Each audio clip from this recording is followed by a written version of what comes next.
Mr. Friedman has a concern about the safety of smart meters, he does not have to have them. Is it PUC's decision that by allowing an opt-out, it can duck an obligation to consider the health or the trespass issues?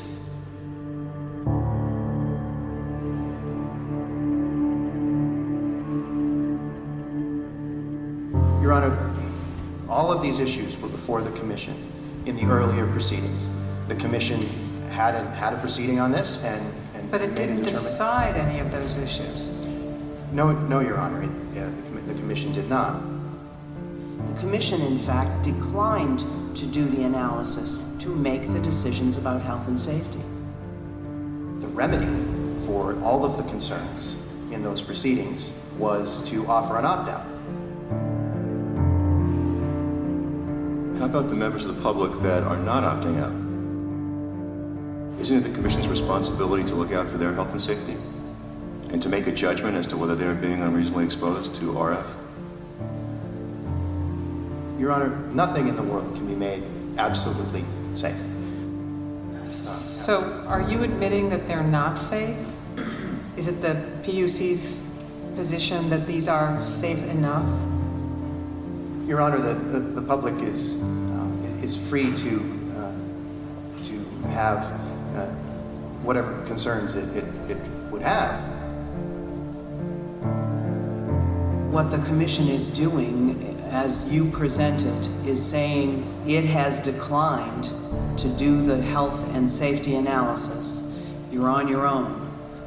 No, the Commission instructed the utility to, in its communication plan, to provide information to all of its customers about smart meters and links to the science that is out there. But Ms. McCollum, there's still all those people that have them. And for those people, you're saying that the state of affairs can be that the Commission can take no position on their safety? And leave it up to the utility?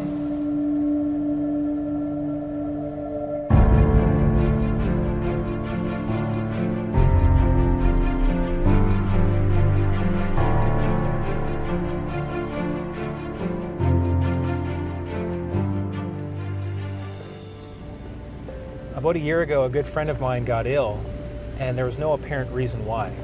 And then she realized that her electric utility had installed a new digital smart meter, a wireless electric meter, at the same time as she got ill. As I looked into it, thousands of people have had the same experiences.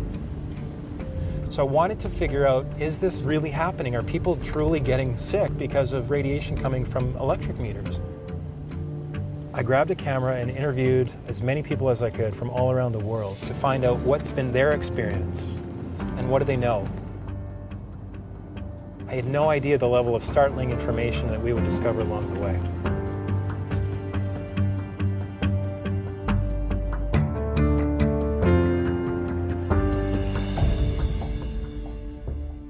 I was hearing this banging on the basement door, which is the door that leads into the hydrometers that are in here.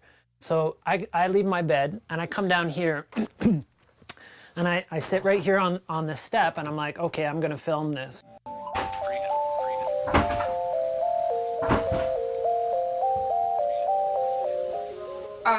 Sorry. I'm just putting in your meters. Your power's gonna be up for about 20, well, when I find the meters. They're down here, right? I'll show you the door.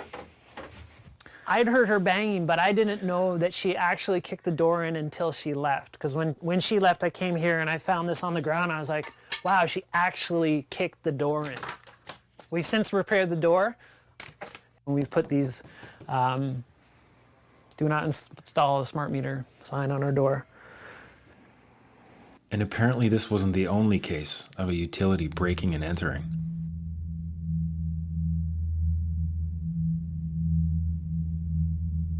The morning the guy came in to change the meters, this had been shattered. He had taken a deadbolt cutter and cut up our chain and basically pried our door open and walked right in here. And when he left, the chain was laying on the ground and it was broken. The lock was broken also. Vandalized the property and forced his way onto my property without buzzing any of the building buzzers. So with billions of dollars being spent all around the world with zero public input And with all of these concerns coming to the fore, I realized that there had to be some serious commitment behind the scenes to push this grid through. A smart meter is part of a much bigger picture and a much bigger design. A smart meter is really just the attachment that goes on and outside of a home or a business. A two-way transmission device that ties into the larger smart grid plans that are being built out across the world. In my research into this, I found that utilities around the world were stating that the smart grid will deliver enhanced energy security, reduced greenhouse gases, improved urban air quality, and increased grid asset utilization. To me, this sounded great on paper. Unfortunately, there are problems with how the systems work. The smart grid systems are very buggy. There seems to be a critical systemic issue with these misnamed smart meters. They're actually causing fires, in many cases, after they're installed. After hundreds of blazes with very few admissions of fault, the insurance adjusters are catching on. And he says, jump in the car, we just got a call, your house is on fire. It was true. Michael Capetto's Upper Makefield home was going up, burning, from a fire in his newly installed electric meter.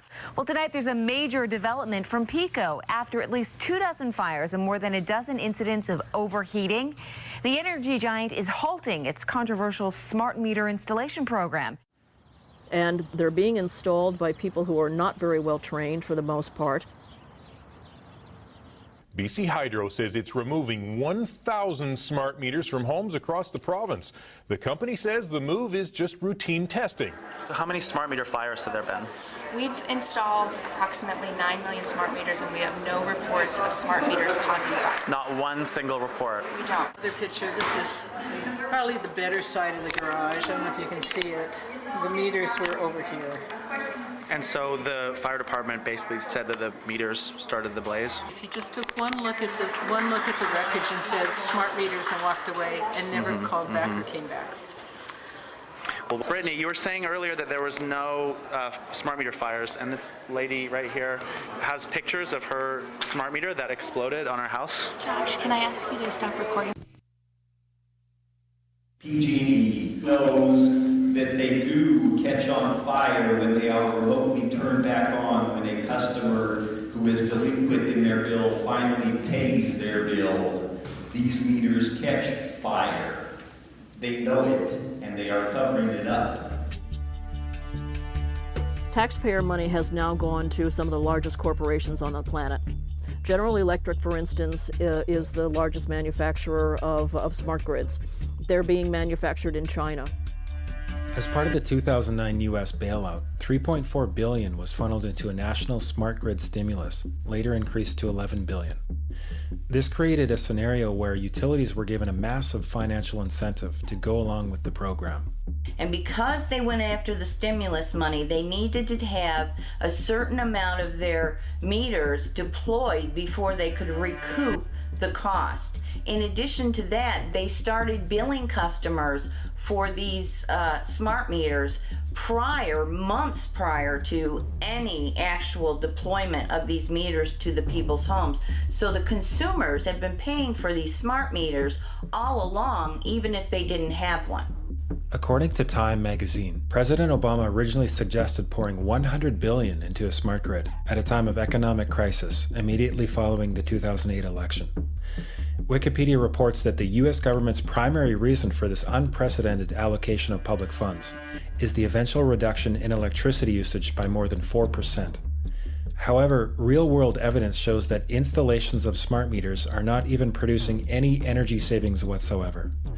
According to a senior assistant attorney for Illinois Public Utilities, quote, "It's devastating to their plan. The report shows zero statistically different result." They're being found in pilot programs now, smart grids are, to really save no energy whatsoever. So who benefits? I got a bill in December for $1,107. There's got to be a mistake. No mistake, says PG&E. After reviewing their accounts, the company says their meters were working correctly, just like those of the 1,500 other Californians who complained.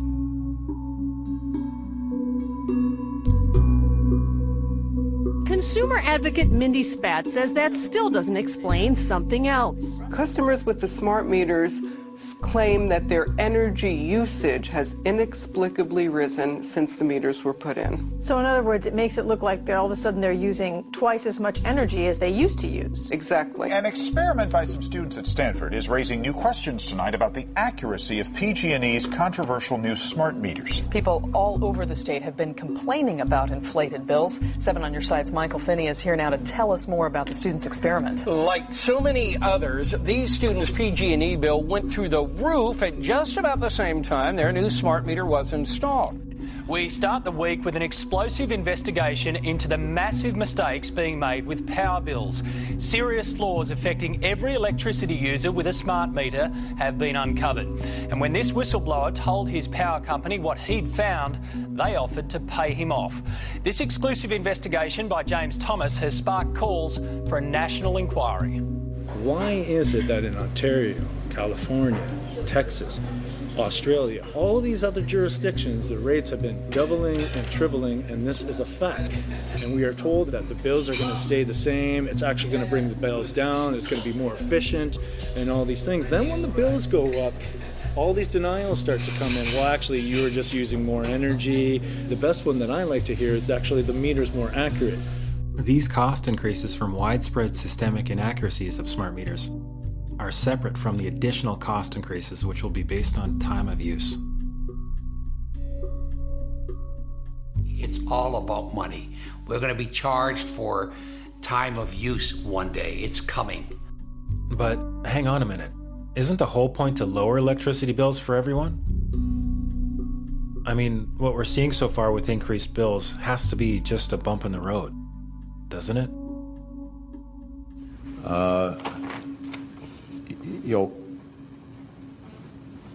Under my plan of a cap and trade system, electricity rates would necessarily skyrocket.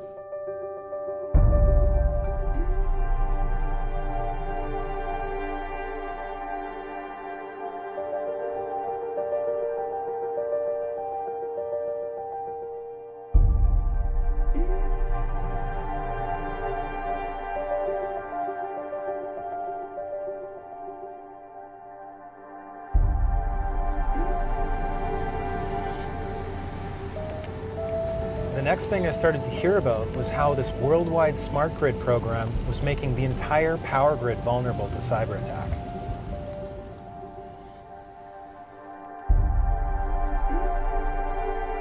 What they're doing now, they're constructing what they call a smart grid. And they're going to make it easier for you and me to call our homes on our cell phone and turn down our air conditioning on a hot afternoon if we're not there. Great. But that may well mean that a hacker in Shanghai with his cell phone can do the same thing or worse. And a so-called smart grid that is as vulnerable as what we've got is not smart at all. It's a really, really stupid grid. The vulnerabilities of the internet are now being transferred to the importance of the power grid. Without 100% assurance that the internet or that connectivity is safe, we are bringing the potential to take down the power that runs this nation. There is a smart grid initiative in almost every industrialized nation happening at the same time.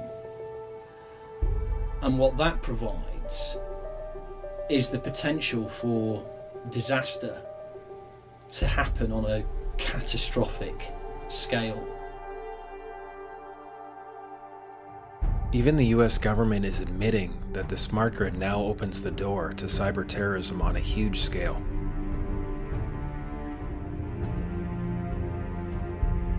The Washington Post reported on the Inspector General's findings that utilities and government didn't seem to care about the new hacking vulnerabilities.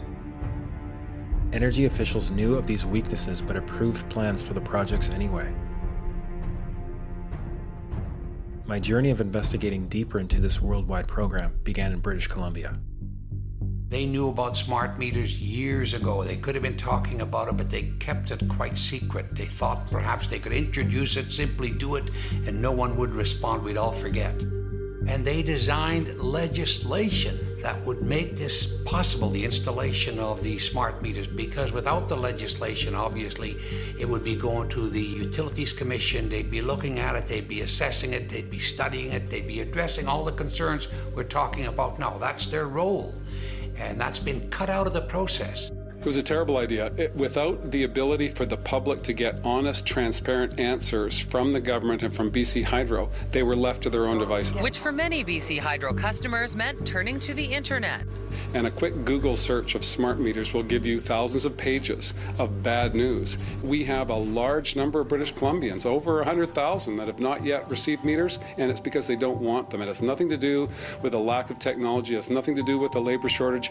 It's customers that are saying no. This is a mandate. This is being pushed down your throat by a company that is not responsive, by a government that is not responsible, and it's being done in a collusion that's designed to undermine the individual rights of individual people in communities across the country and around the world. So our provincial government has rewritten laws, is ignoring a democratic vote by all mayors and councillors, and is also ignoring resolutions from more than 50 local municipalities who have passed additional independent moratoriums on installation of these meters in their own cities. Despite numerous calls over several weeks, BC Hydro declined a request for an interview. Corix Utilities, the company installing the meters, didn't even want to return our calls. Do they have the right to refuse the new meter? The meters are a necessary upgrade to the electricity grid. Okay, but this is non-negotiable. You must have the new meter? They are a necessary upgrade to the electricity grid. Okay, I'll try this one more time. Legally, are you allowed to refuse the new meter? You're uncomfortable with this question. I'm just trying to figure out how best to answer that. What does it say about our political system? Have we completely gone the way of corporations? Is there any representation left? Well, I'm very reluctant to use the word fascism as a student of history. I mean, we're nowhere near that. But the corporatocracy is a word that I'm comfortable with.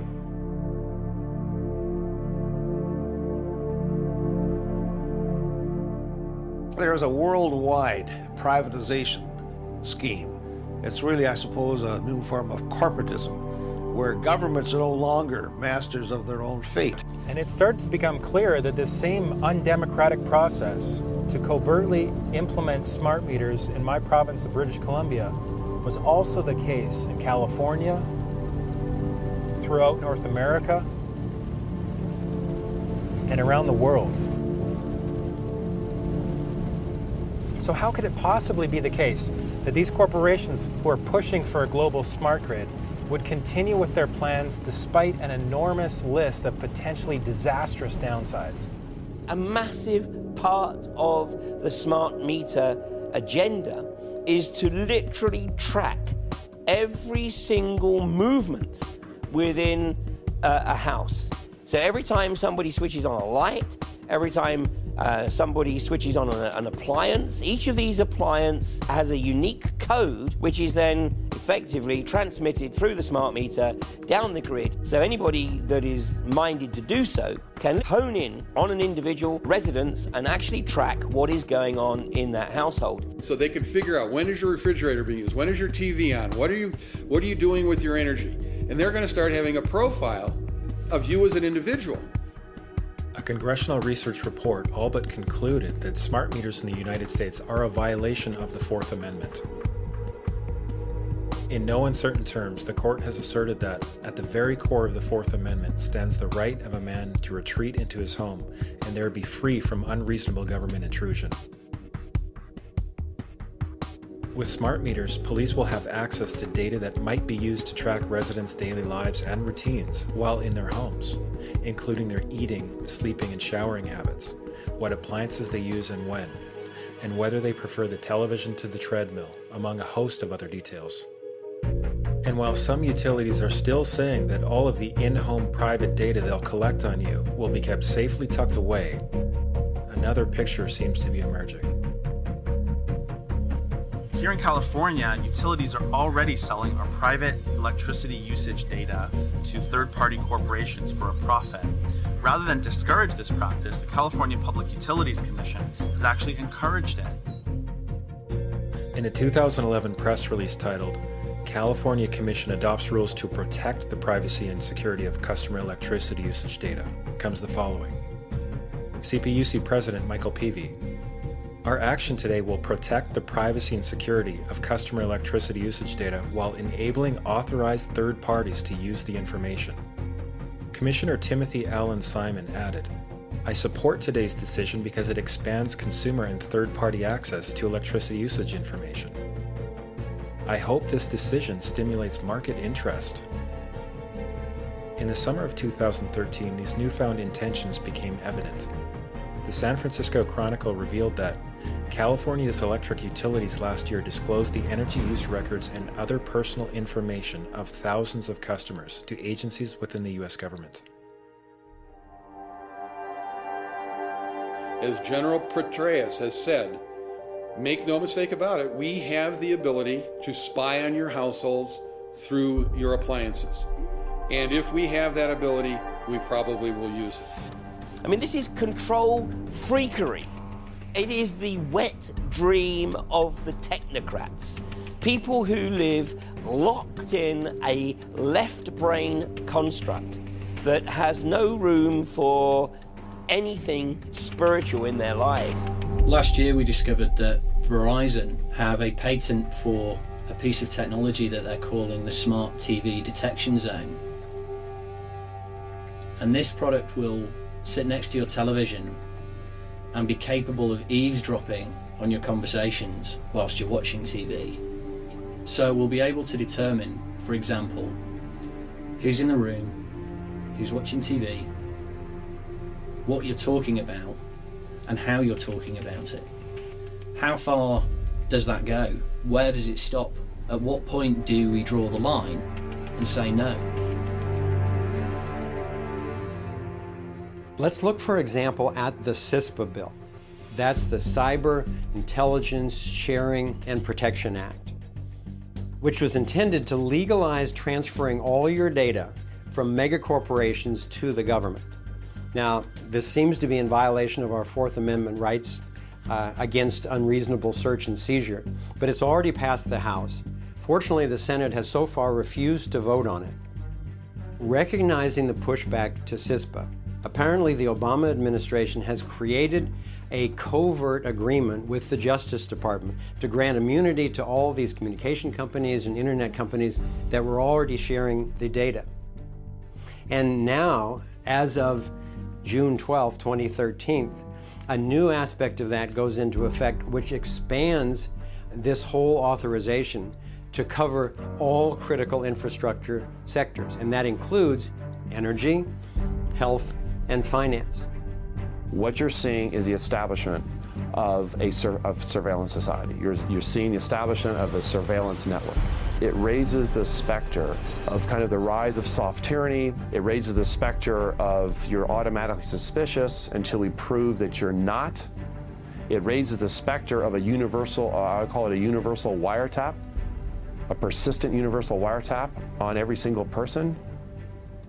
Or if it's not, they can create one. And what happens if they don't like you? What happens if you speak ill will against the government? What happens if you say something they consider disloyal?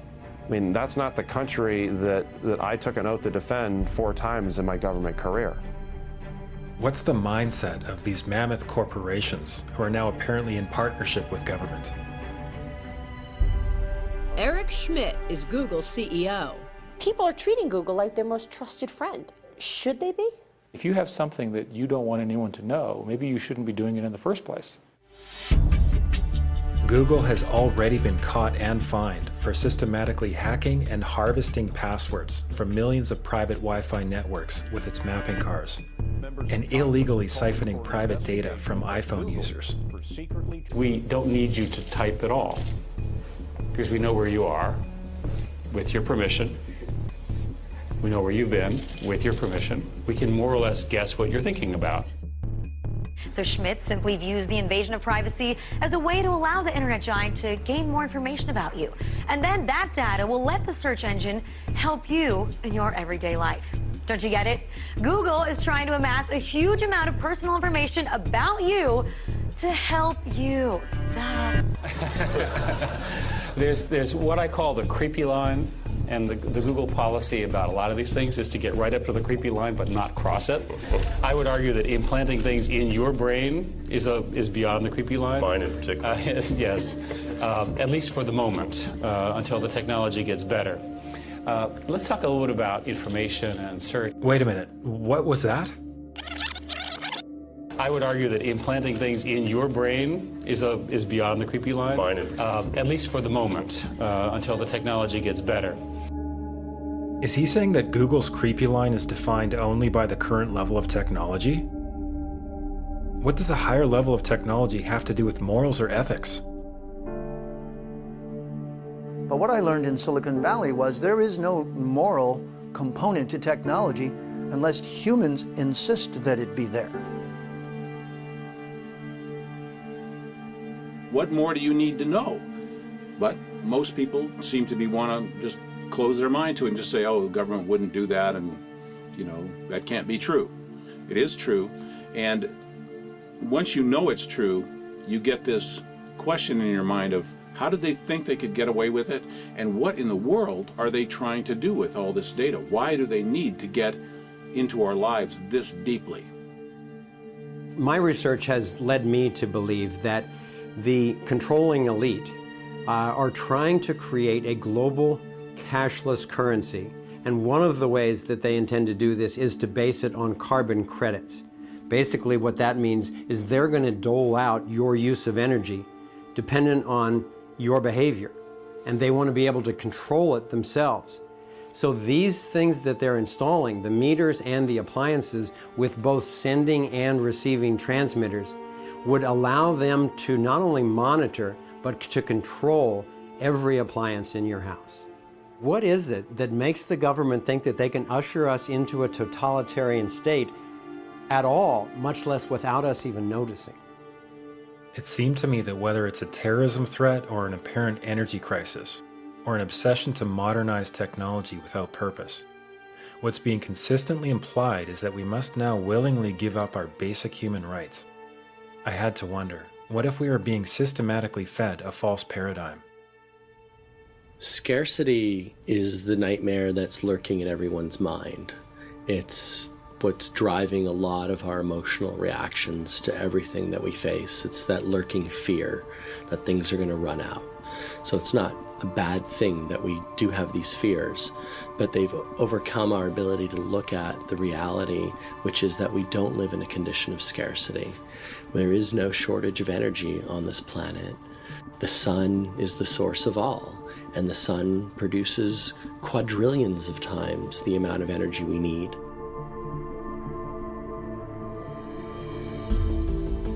I've personally had the privilege of visiting numerous laboratories where inventors are successfully creating technologies which access off-grid energy in whole new ways.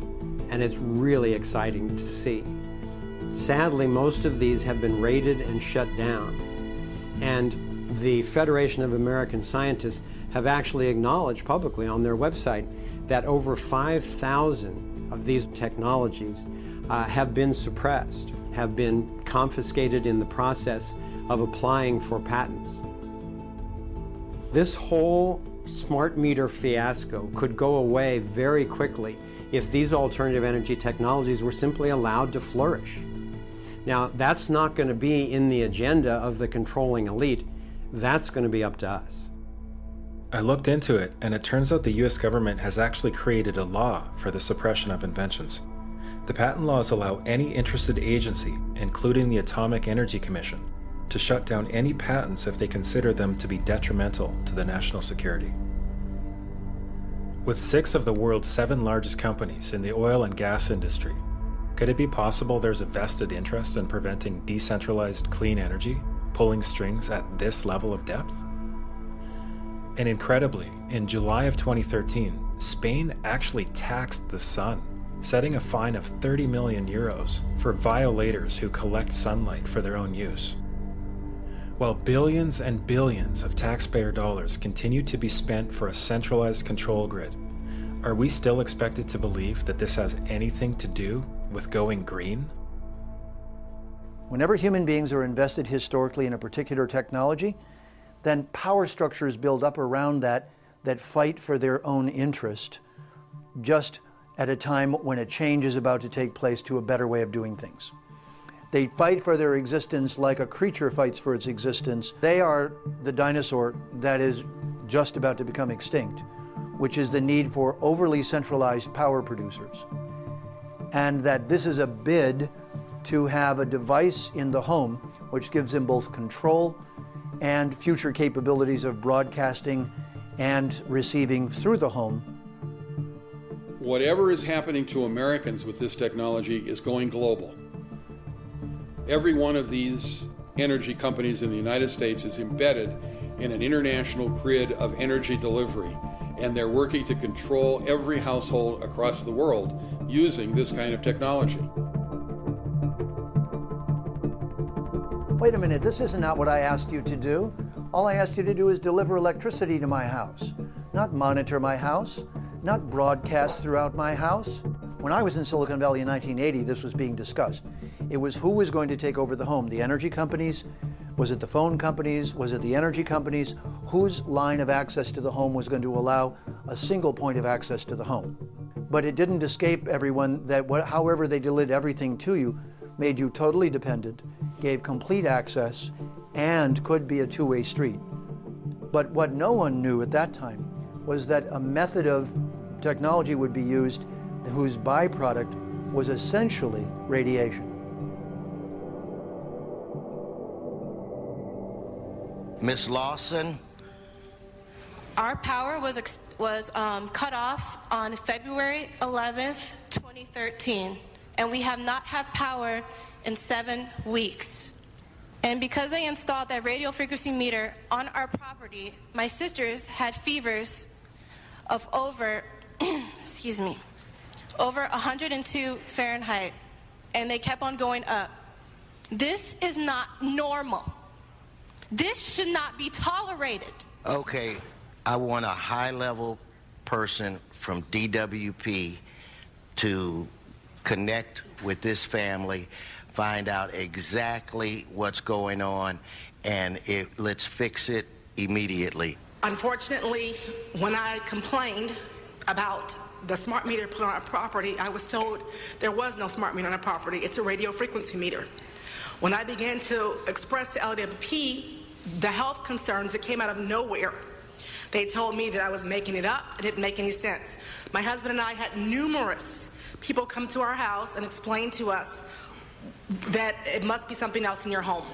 So I began writing to the general manager, Mr. Nichols. He ignored my emails. So for months and months and months, I have begged DWP to please take this off of our property. And we have had no power for 7 weeks and 1 day. Easter for our children was horrible. Okay, thank you. We'll get to the bottom of that today. I want somebody on the phone right now. Is anybody here from DWP? Looks like Tom's on the phone right now. And Mr. Buscaino, I'm on this, so I will, one way or the other, find out what's going on with the Lawson family. I'll find out today. So the very next day after the city council meeting, our power was turned on. DWP came to the house. So we've had power since April 1st, 2013. Right. And Amina, how does it feel to take a stand and then to ultimately for the situation to be corrected? Well, it feels great to actually go out there and fight for what you believe in, and not just sit on the sidelines and say, oh, well, this is happening, there's nothing I can do about it, but just actually know that you can do something about it and that you can't give up. Just always fight for what you believe in. In May of 2011, the World Health Organization classified radio frequency radiation as a Class 2B potential cancer-causing carcinogen. The utility companies will tell us that the meters are only on for 45 or 60 seconds a day and that they're safe. So the next stop on my journey to verify the facts was with Dr. David Carpenter, a Harvard-trained researcher at the University of Albany, New York. Under court order, Pacific Gas and Electric admitted that their smart meters generate 14,000 spikes of communication per day. The utilities have often held that smart meters are not a problem because they communicate with the utility rather infrequently, maybe a couple of times an hour. That doesn't matter how frequently they communicate to the utility. What matters is how frequently do they generate radio frequency fields. And clearly the utilities have been hiding the fact that these smart meters generate these radio frequency fields almost continuously. They're pulses, but they're very, very frequent. So according to PG&E's court documentation, the average smart meter is on for 45 or 60 seconds a day, but they've conveniently withheld from us that these 45 or 60 seconds are split up into 10,000 or more pulses, each at about 4.5 milliseconds in duration, emitting all the time, every few seconds, 24/7. And some meters are up to 190,000 pulses per day. So this is a smart meter bank. It's inside a Northwest DC condominium building, and there's 32 different smart meters inside this building. So what I did was I brought in a meter that measures the levels of radio frequency radiation, and what I'm finding is that these smart meters are emitting radiation every few seconds. But Pepco says smart meter communications take place every 4 to 6 hours. So I brought these findings to Pepco spokesman Marcus Beal, who said, I can't account for a test that there are a lot of variables involved that we can't account for with a test that we're not present at. But, we're confident in the specs of our meters and the safeness of the meters at this point. So I asked Pepco if we could go out with their experts to do their own test. They told me they would look into it. And just to be clear, we're not saying whether or not this radiation is dangerous. That's up to the scientists, and it is currently the subject of a very heated debate.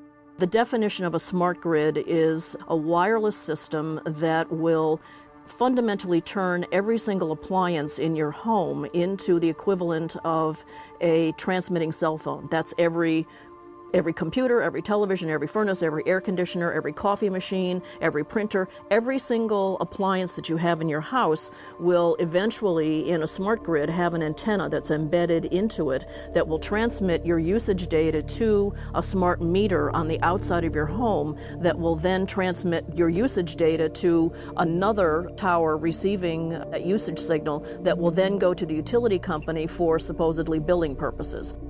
Not all signals will just be about your individual use. There will be aggregate meters that will bounce signal from house to house to house within a neighborhood that will then accumulate all of the usage data that will transmit that to the utility company. Now, what that will do is that the end metering system that is transmitting all of that data will be firing an RF signal at many, many times a second, which will increase the average homeowner's radio frequency radiation exposure exponentially.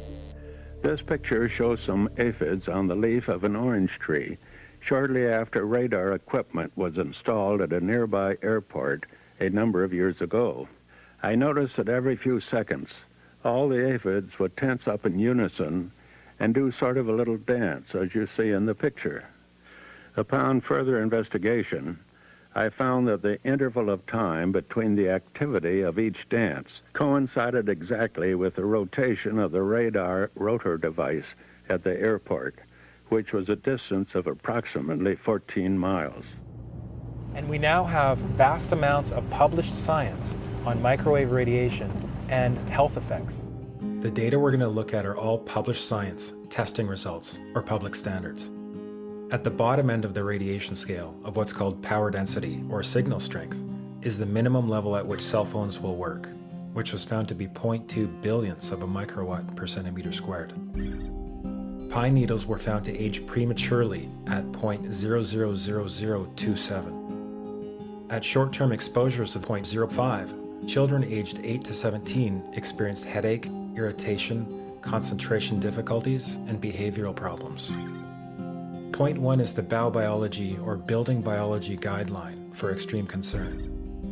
1.0 produced sperm DNA fragmentation and a decrease in sperm viability in vitro.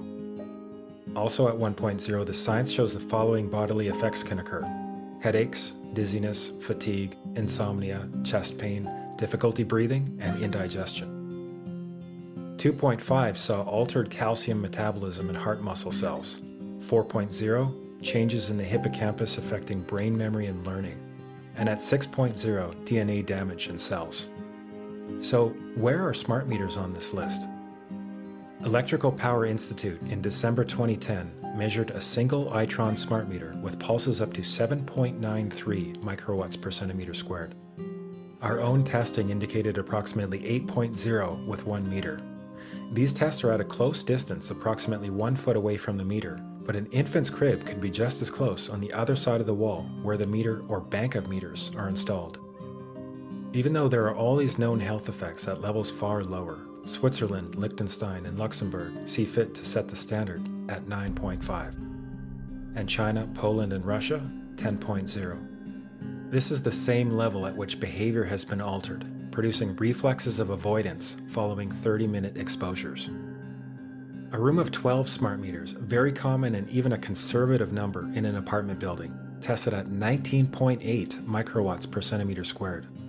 This is hundreds of times higher than levels which clearly indicate harmful effects.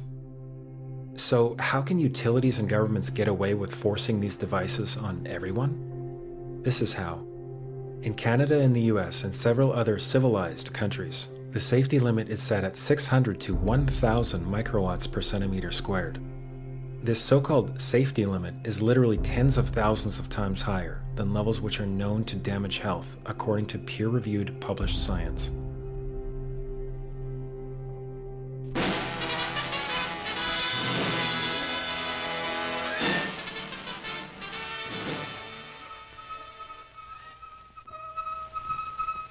There was an organization called the Committee on Man and Radiation.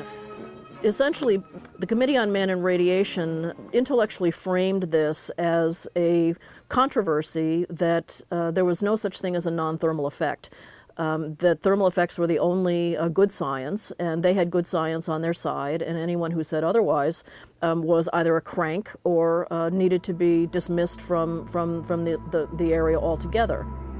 One website in Central California has posted more than 300 letters received from those suffering functional impairments since having their meter, quote, upgraded. The one thing all these people had in common? Their utility did not tell them the dangers associated with the new meter. Our concern is that smart meters add to this multiple source exposure to radio frequency radiation. Radio frequency radiation that we know causes a variety of biological effects, and where we have very strong evidence that it causes disease, specifically brain cancer and other diseases.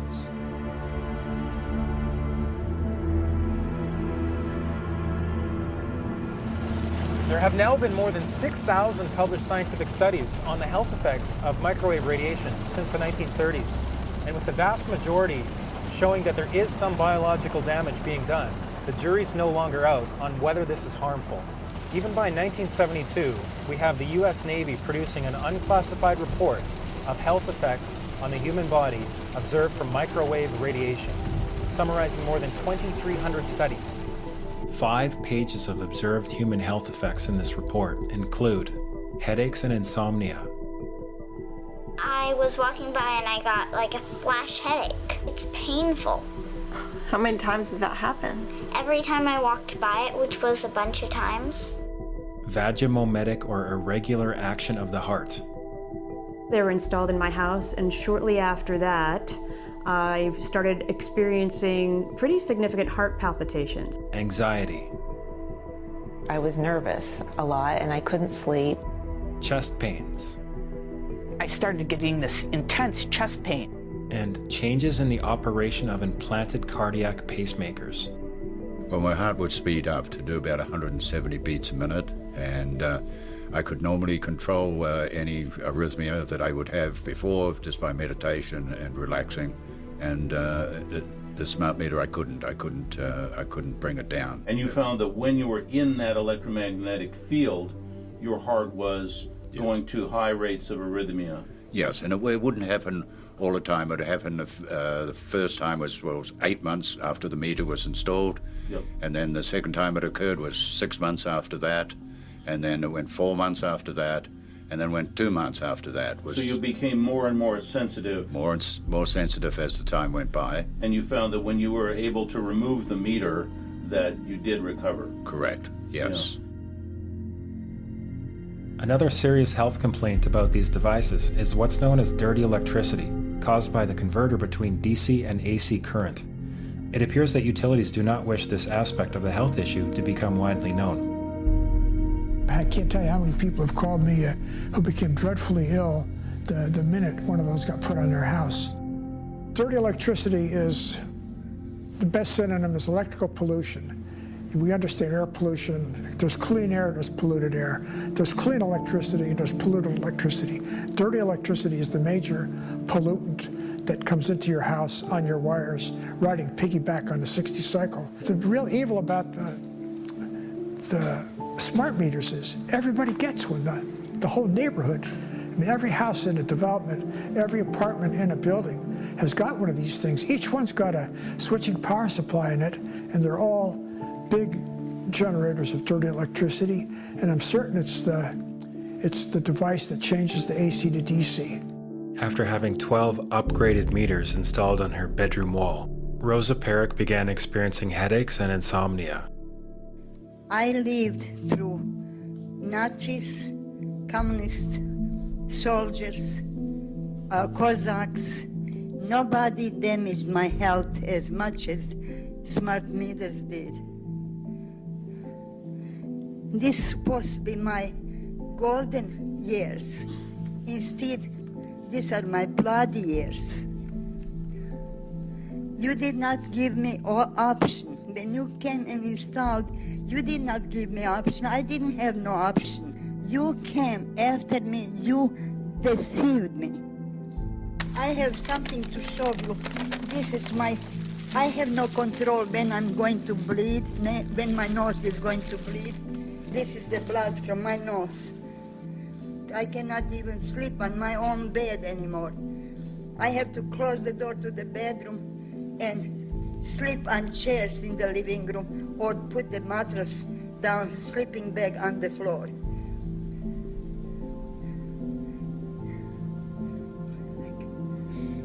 Do you ever have nosebleeds away from your apartment? I'm sorry, your time is up.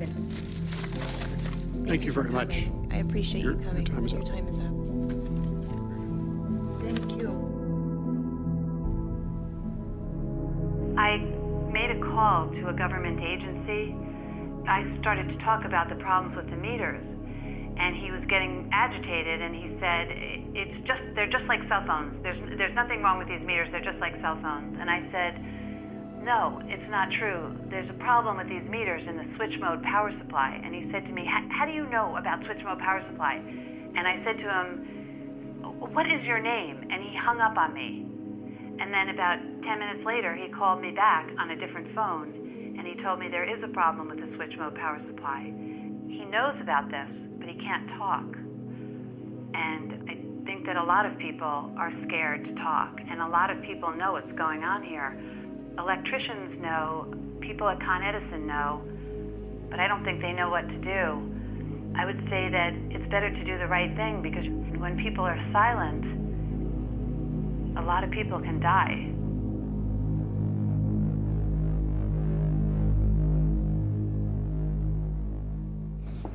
All right, we're getting on the plane to go to Salt Spring for the day. Looking forward to it after a comedy of errors this morning.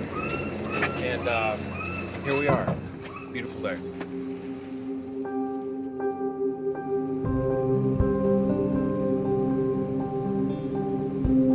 Away from the city, we wanted to track what was happening with this agenda in a small community called Salt Spring Island, where we were hearing around 30% of the population had locked up their analog meters or otherwise made it clear in writing to their utility that they were choosing not to have a meter installed. I personally was glad to get on a plane, hoping to clear my head with a visit to one of the quieter parts of the world, while still getting to the bottom of the story there.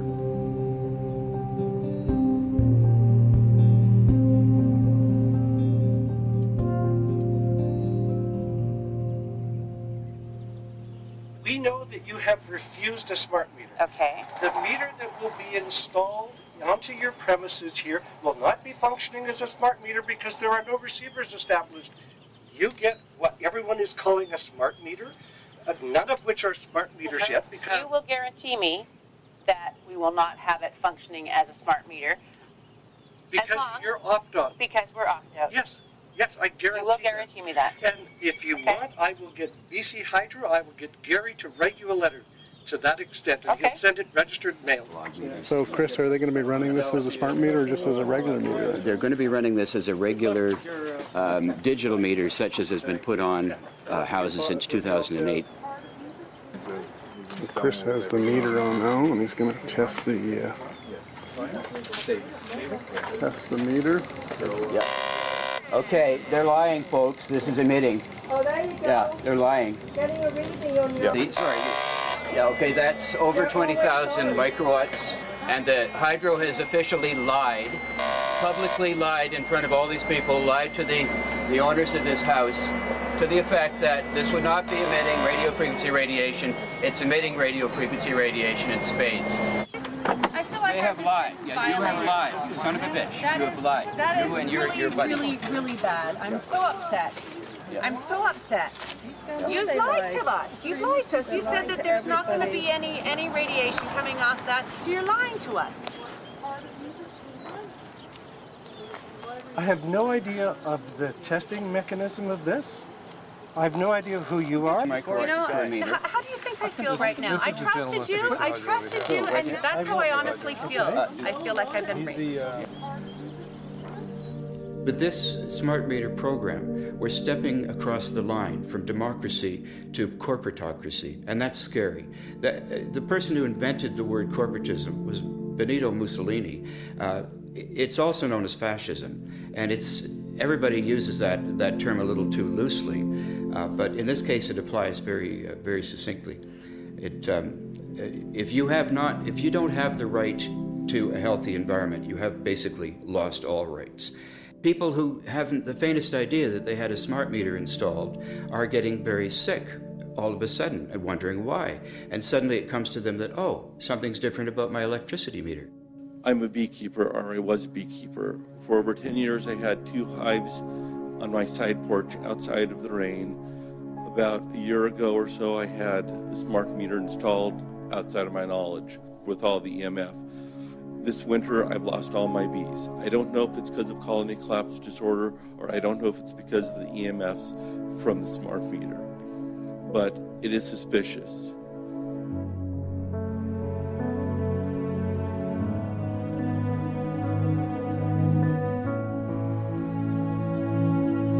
The consequences of this development have also been predicted by the critics for many decades and can no longer be ignored. Bees and other insects disappear. Birds avoid certain areas and are disoriented in other locations. Humans suffer from functional disorders and diseases, and those that are hereditary are passed on to the next generation as existing defects.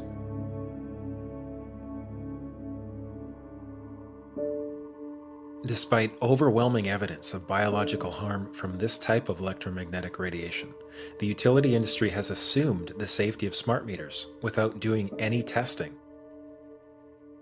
For the past 29 years, Dr. Deacon Lee has conducted original research and epidemiology for Kaiser Permanente in Oakland, California. I'm not aware of any safety studies has been done to examine the safety of a smart meter. To me, a manufacturer wants to give a product to consumer, especially in this case to everybody, imposed on everybody. They are the ones who should carry the burden to prove it is safe before they can give to other people. It's not up to consumer to demonstrate they are unsafe. It's a technology done by private companies. These electric companies are private companies that have the right to install this on your house, destroy your health, and there's no accountability at all. While industry has failed to do any peer-reviewed studies on smart meters and health effects, a growing body of independent research is now starting to accumulate. It is our experience as physicians that everybody is equally electrosensitive. You install this thing, measurably certain things in your health go down. You know, we're tracking now certain sensitive parameters of it. One is an inflammatory marker called TGF-beta1, goes way, way up as soon as the smart meter is installed. The MMP9, that's the metalloproteinases, go way, way up. These are inflammatory markers. The copper level in the serum goes up as a sign of chronic inflammation driven by something that's suddenly there. The hormones go way off.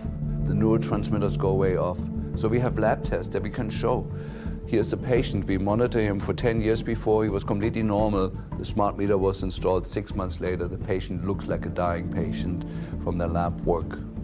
And we find those changes even in people that say, well, my wife is sick since the smart meter's in there, but I'm totally healthy. But we look at the lab work, it looks just as bad. Yeah, so some people have an awareness of health and goodness in them, and other people don't. But from what our experience is that everybody is affected by it. It's not just a few 3% of electrosensitive people. Did you hear about people coming to you as far as having complaints about illness? We were made aware of health complaints following installation of smart meters, and we wanted to verify this using our field work. So I measured the field of about 30 different people while they stood 1 foot in front of the smart meter, and in every single case, the human energy field was obliterated as they stood in front of the smart meter. We wanted to then verify this at the physical level using dark field microscopy. And then we also did a control group to find out if the old analog meters had the same effect on the blood as the smart meter. So in our first slides, what we see is normal cells, and the structure of the cells is intact and sound. This is what we would expect from a normal sample. With the subject standing 1 foot in front of the analog meter, there were no significant changes to these blood samples in any of the 3 that we tested. In our second set of tests, we're using the smart meter. Before the exposure, we see the same thing as we saw in the first samples. Normal cell walls, fairly separated and looking healthy. So after 2 minutes of exposure in front of the smart meter at about 1 foot away, we see a totally different story. Sample 1, you can see a lot of degradation in the cells. The cell walls have been broken, and you see changes in the cells which are called mycoplasma. It shows a mutation to the cell. In the second sample, we see a different type of degradation to the cell membranes. You can see a corrugation here. This is called bottle cap formation, and it's known that this occurs due to oxidation or exposure to free radicals. So this third subject, when we did her sample, she had to be pulled away from the meter after 45 seconds because she complained about an increasingly severe headache. And here you see a phenomenon called rouleau, where the red blood cells are stacking up, which makes it very difficult for the blood to deliver oxygen to the tissues as they would be their normal function. Every single one of these is a degradation. Every single one of these shows a trauma to the blood cells, and that came from something, and the only variable was the smart meter. The good news in all this is the patient and the blood can return to normal once they have been removed from the influences of these stressors. So this thing about electrosensitive, 3 or 5% of people are affected and everyone else is okay, I mean, what do you have to say about that? There are changes whether they feel them or not. Maybe they're not out there complaining about it or trying to make other people aware of what it's doing to them, yet they're still being affected by it. While most of industry continues to use fine print and loopholes to evade accountability, there is a worldwide paradigm shift steadily underway. 60,000 doctors in the American Academy of Pediatrics are paying attention.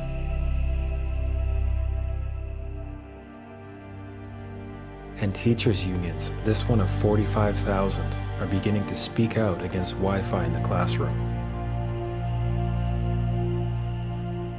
Some regions are taking steps to cut the power of cell phone masts by 90%. And in many areas, towers are starting to come down altogether. But governments such as the US want smart grids and high-powered Wi-Fi mesh networks to blanket everywhere and everything. As industry cleverly camouflages itself, concealing the harm it is doing.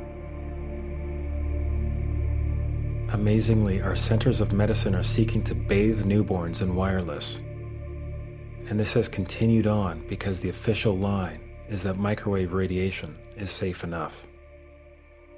The radio frequency radiation work that we did was supported by Motorola. The relationship was really very cordial and very stress-free, but only up until we started generating data.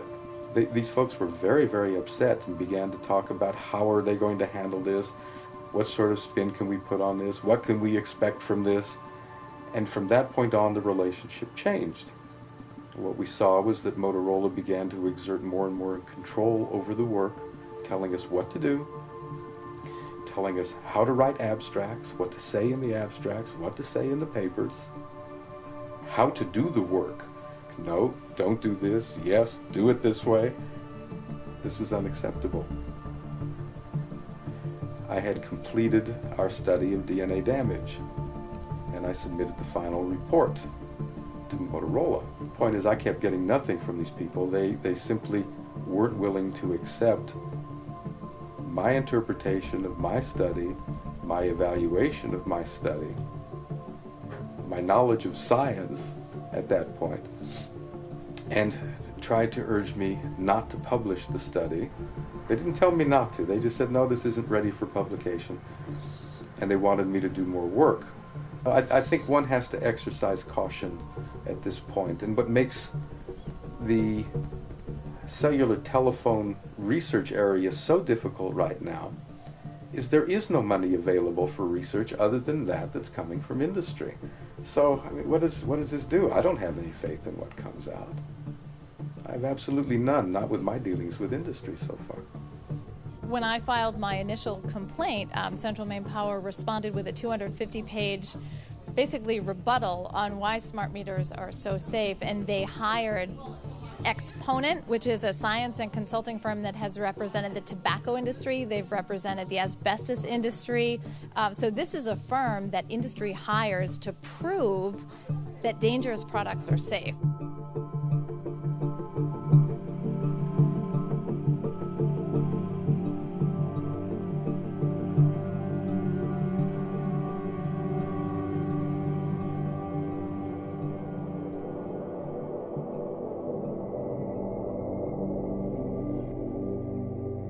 In 1996, Congress passed the Telecommunications Act, which included a provision called Section 704 that took away state and local governments' rights to resist antennas on health or environmental grounds. The legislation was actually written by the industry. It was also the first time in history that industries of all stripes were invited into congressional chambers and asked essentially for their wish list. And the telecommunications industry, like other industries, just rushed right in and gave them their wish list. It took away your state and local government's ability to protect you, to protect children, schools, every environment from this kind of radiation. I mean, this is ludicrous. This is unconstitutional. But this reflects the power that the communications industry has with our Congress.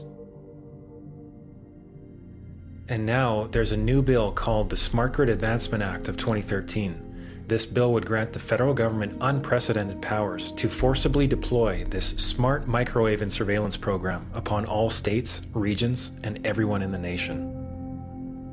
What's going on here? This is a wireless device which is unproven scientifically, which all the evidence so far proves is dangerous or questionable, which should therefore be studied intensely before it's released to the public.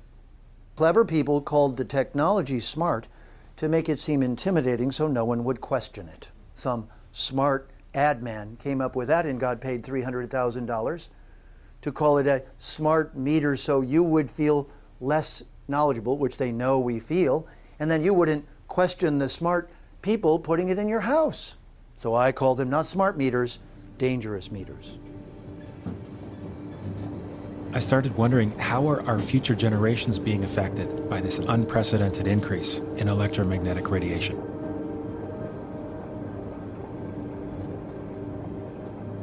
I had a son that was going to school at San Diego State University, and he called me and he said, "Mom, I've got the worst headache." He says, "I'm projectile vomiting all over my apartment." And I said, "Get to the hospital."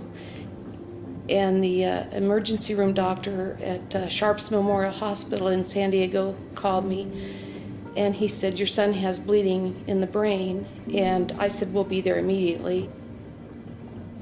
And my son had surgery that evening. When he got out, Dr. Tanawai told us that my son had brain cancer, and it was either the very worst or the second worst type of brain cancer you could have.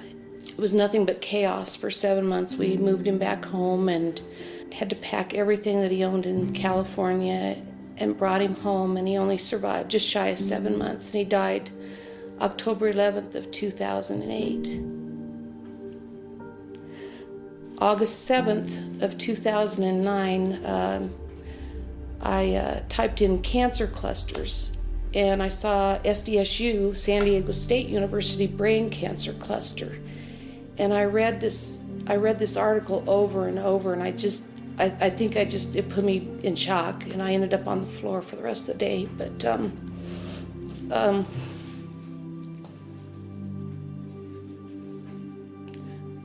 sorry.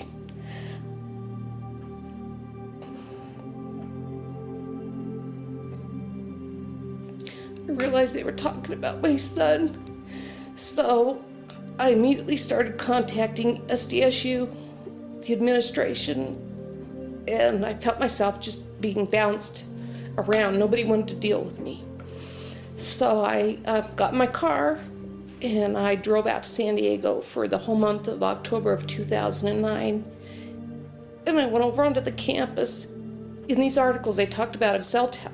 And I went over there, and there's this huge cell tower that's outside of this building, which towers above Nassatir Hall and room 131, where all these kids and people have come down with brain cancer.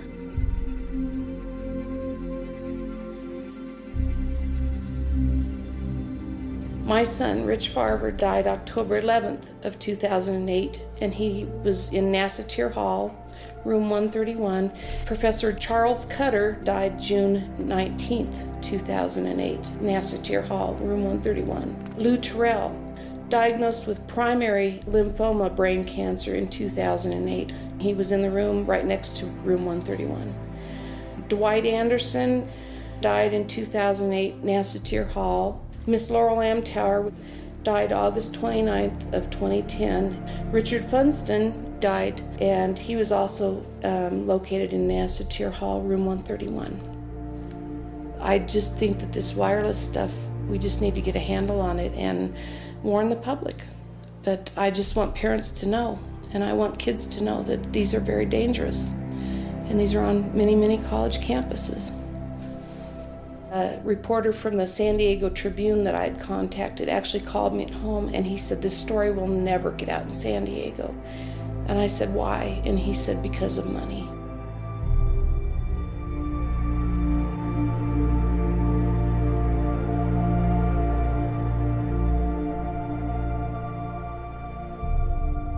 After having interviewed more than 70 people from 4 countries, witnessing the profound emotion from those whose lives have been ruined, I felt myself wondering if I could ever really make a difference against corporations that are so powerful and so willing to put money before life itself.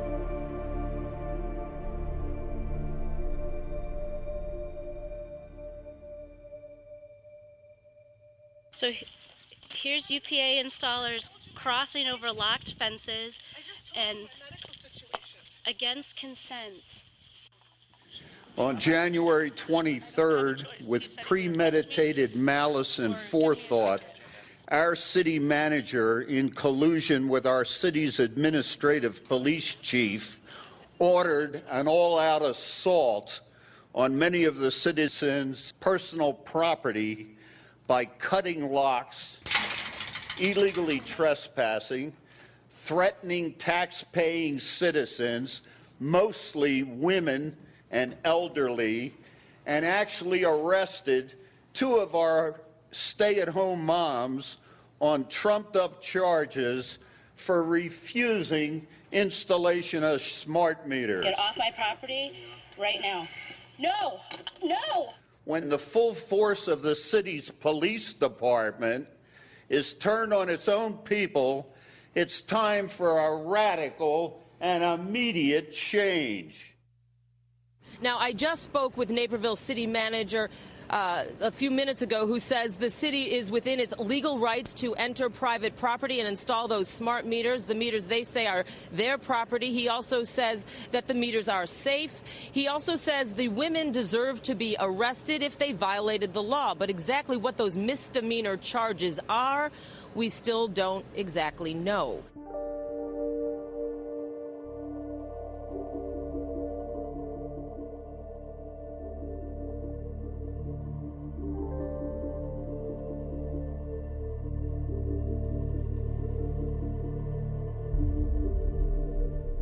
I'm one of the homeowners who had his property rights violated, even though by certified mail I notified the city manager I would not participate in this federally sponsored voluntary program and would not accept the extortionary alternatives provided.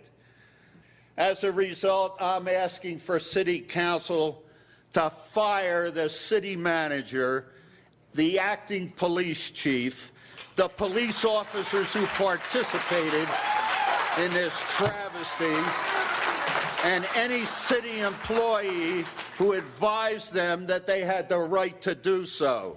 As far as I know, we still live in the United States of America and not communist China. Thank you.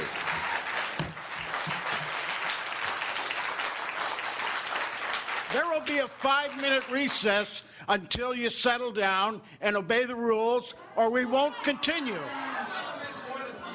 We have a 5-minute recess. This is thankfully a contrast to the behavior of most city councils, who are made aware of the facts. One of the first U.S. states where these devices were deployed was California, where dozens of local governments have issued moratoriums against the rollout. I vigorously support this action today. I'll be voting in the affirmative both on the moratorium and on Supervisor Kinsey's proposal to send letters to the governor. This action that we're taking today, and one that I support, is a political action. And don't be deceived that political actions don't work. Think about the American Revolution. Ms. Wolf? Aye. Ms. Farr? Mr. Lavagnino? Mr. Carvajal? Ms. Gray? Aye. We represent people, and they can get pushed so far, and then they say that we've had enough. And I think that that's what's going to happen. Many have now criminalized installation and are fining the utility for every device they attempt to install. As a result of a grassroots movement to spread awareness, the vast majority of U.S. states and Canadian provinces have active groups who are fighting back. And worldwide, the trend continues. Many are asserting their rights for the first time in their lives. But utilities still are not yielding. And in many areas, they're attempting to impose fees for those who do not want their so-called upgrades. An opt-out is an agreement to pay to not be harmed. An opt-out is volunteering into extortion. An opt-out says that if I don't pay you, you have the right to harm me. So that doesn't work.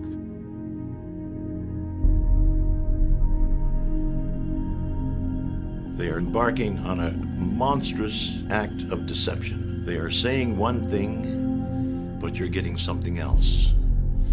And I see that as a form of extortion. You either take our energy the way we want to give it to you, or we're going to cut it off. That's extortion. That's a criminal offense. As a fraud cop, I'm just wondering when the world's going to wake up. You put a story out there, it's wrong, but what the heck? We're going to go with it. We're going to look you straight in the eye, and we're going to lie to you. What are you going to do about it? What would you recommend from your experience that people may not understand, or that you've gone through, what they should do or what they should know? They should know that they can change that meter, and they should do that. That is the most important part of it, is to change that meter over. The utilities have something called a legal mechanism called implied consent, whereby our silence is golden to them. We've given them consent by being quiet. We can't afford to be quiet on this. We have to take action. This is a game changer. These companies are betting on you saying nothing. They're betting on you quietly complying with their wishes to install these smart meters on your property. You have the right to refuse a smart meter on whatever grounds you deem appropriate. They put the smart meter in without informing us or asking as if we wanted it. So we just told them to get the smart meter out and put the old meter back or we wouldn't pay. What's important for people to realize here is that you're in a contract with a utility company. As soon as they change the terms of that contract, they have to get consent. That's so important. You have to agree to those new terms or the contract is void. We wrote them a letter immediately, formal letter stating that we do not consent to the meter installation. We do not consent to the new terms. In our view, that voids the contract. They did threaten to terminate the power. They did threaten to disconnect. They've sent 2 notices in the last year and a couple of months that they would terminate or disconnect the power if somebody in this house would not pay the bill. And we sent them a letter back that we're not paying the bill and they haven't disconnected the power. There's no law on the books that say you have to take a smart meter. None. What about if thousands and tens of thousands and millions of people all did this? Oh, it would collapse in a day. You can't have radiation emitting surveillance devices on everyone's home if people want to assert their rights. So we're in a very strange time in history where your power company, that's supposed to be this innocent provider of electrical service, has become your assailant. And you are required, in order to protect yourself, you're required to fight back. You're required to stand up and say, no, this is wrong, and I'm not going to permit it.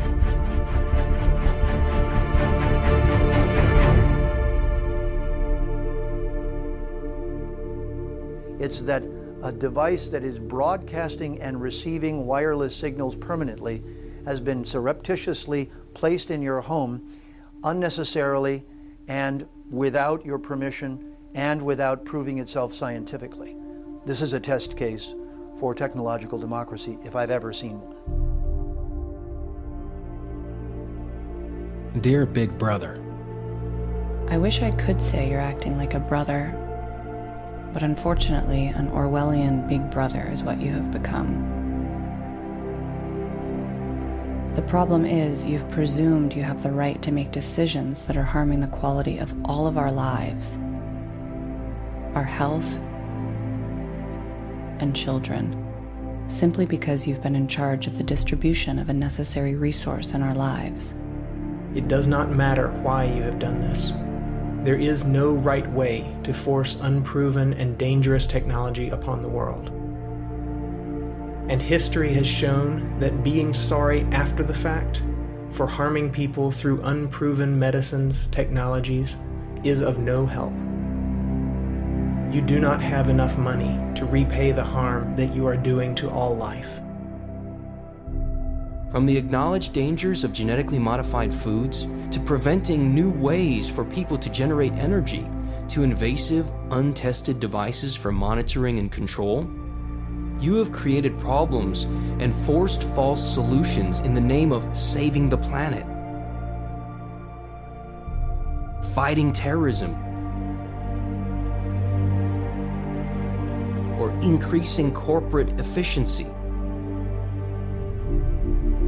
You have even blatantly placed career lobbyists as your corporate yes-men, as heads of the very agencies that are supposed to protect the people.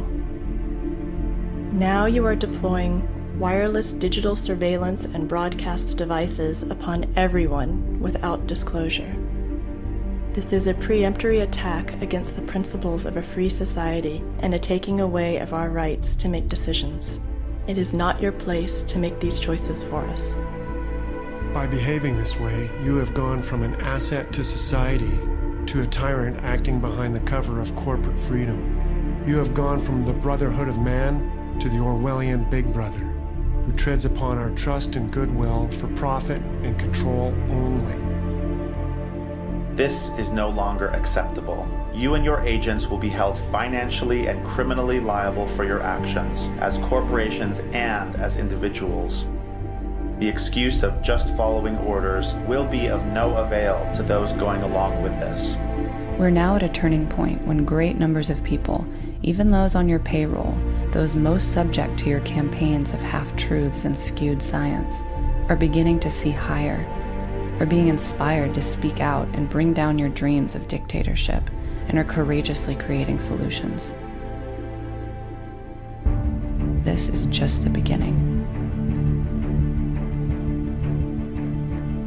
But as we begin to peel back the layers, we begin to realize that the smart meter issue is really more a symptom rather than a disease. And now we get it. And now we see behind the curtain. Millions of people are starting to wake up to what's occurring. The game is on. The ball is very much in our court. You know, we have a tremendous opportunity, but we have to engage in that game. While making this film, there was a part of me that just wanted to look the other way and put the lid back on the box I'd opened. But once I saw the magnitude of this issue, I thought of all the people in my life that I care about, and I knew that I had to share it as widely as I could. Whatever your political party or belief system, we're all in this together. And whether you came into this because of the risk to rights, or privacy, or health, or security, or cost, or something else, it doesn't matter. What matters at this point is that we set our differences aside and we stop the deployment of this technology where we live.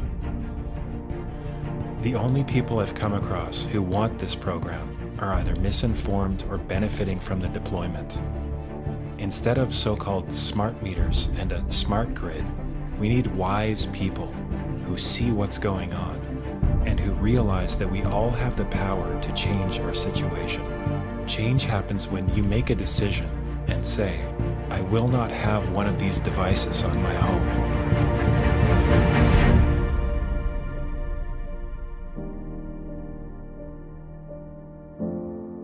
There is no legal requirement for you to have one of these meters, even though utilities are trying to intimidate people into accepting it, as if it was the law. To assert your choice and protect your foundational rights and health, you need to notify your utility. Otherwise, the choice will be made for you. Share this film online with everyone you know. You can also host a screening in your community or for your city council. It starts with us, but we are not alone. All around the world, this is a time of social awakening. A wave is sweeping the planet, inspiring millions of people to stand up to corrupt corporate governments. The veil of illusion is lifting, and we're all finding our voice. Because this agenda is being implemented as we speak, we all have to act now. Not only can we make a difference, but we must. Together, we will build a safer and more abundant world.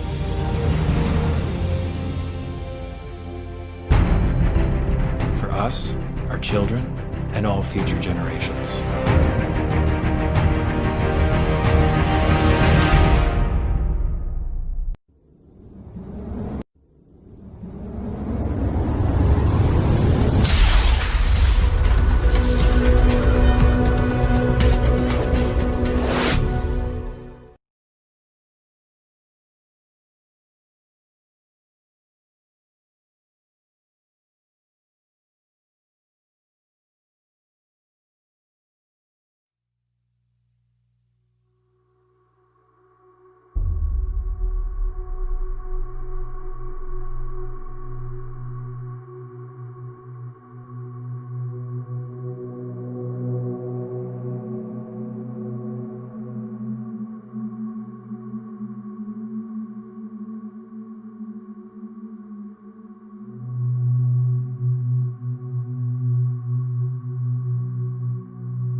Mr. Friedman has a concern about the safety of smart meters, he does not have to have them. Is it PUC's decision that by allowing an opt-out, it can duck an obligation to consider the health or the trespass issues?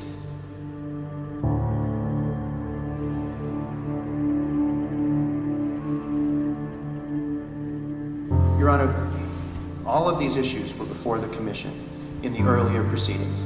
The Commission had a proceeding on this and but it didn't decide any of those issues. No, Your Honor, the Commission did not. The Commission, in fact, declined to do the analysis to make the decisions about health and safety. The remedy for all of the concerns in those proceedings was to offer an opt-out. How about the members of the public that are not opting out? Isn't it the Commission's responsibility to look out for their health and safety? And to make a judgment as to whether they're being unreasonably exposed to RF? Your Honor, nothing in the world can be made absolutely safe. So are you admitting that they're not safe? Is it the PUC's position that these are safe enough? Your Honor, the public is free to have whatever concerns it would have. What the Commission is doing, as you presented, is saying it has declined to do the health and safety analysis. You're on your own. No, the Commission instructed the utility in its communication plan, to provide information to all of its customers about smart meters and links to the science that is out there. But Ms. McColeman, there's still